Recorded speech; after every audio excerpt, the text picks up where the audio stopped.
Andai Allah ambil kita nyawa masa tidur, kita rasa tak sakaratul maut?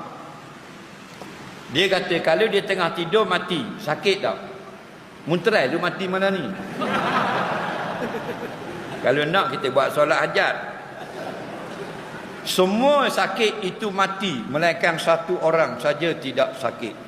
Semua mati itu sakit, melainkan seorang saja tak sakit. Siapa dia? Mati syahid, betul.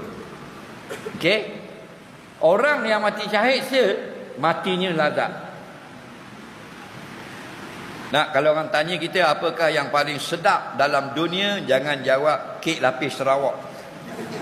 Saya pernah tanya seorang satu masjid, siapa tahu benda paling lazat di dalam dunia? Tahu tak? Orang tua jawab, 70 lebih. Jimak. Orang tua jawab. Dia jawab jimak. Jawabnya memanglah lazat, betul juga. Tapi soalan saya yang paling sedap.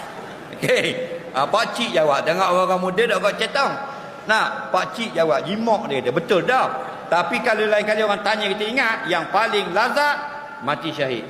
Kerana Nabi cerita dalam satu hadis, orang yang mati syahid ni, oleh kerana sedapnya masa rohnya keluar, seronoknya rasanya, dia minta pada Allah, ya Allah, boleh tak aku hidup sekali lagi, nak rasa sekali lagi mati, kerana tersangat lazat. Faham tak lagi? Jadi kalau mati dalam tidur ke, mati automatik ya. Tak, macam baru ni ada kapal selam, apa benda ni, 5 orang naik mati, masih nak pergi tengok Titanic. Ingat tak nama kapal selam apa? Kapal bulat tu. Okey. Kapal Titanic tahu tak berapa meter dia ada? Dia tenggelam, duduk kat dasar laut. Okey, berapa meter kedudukan dia? Siapa tahu?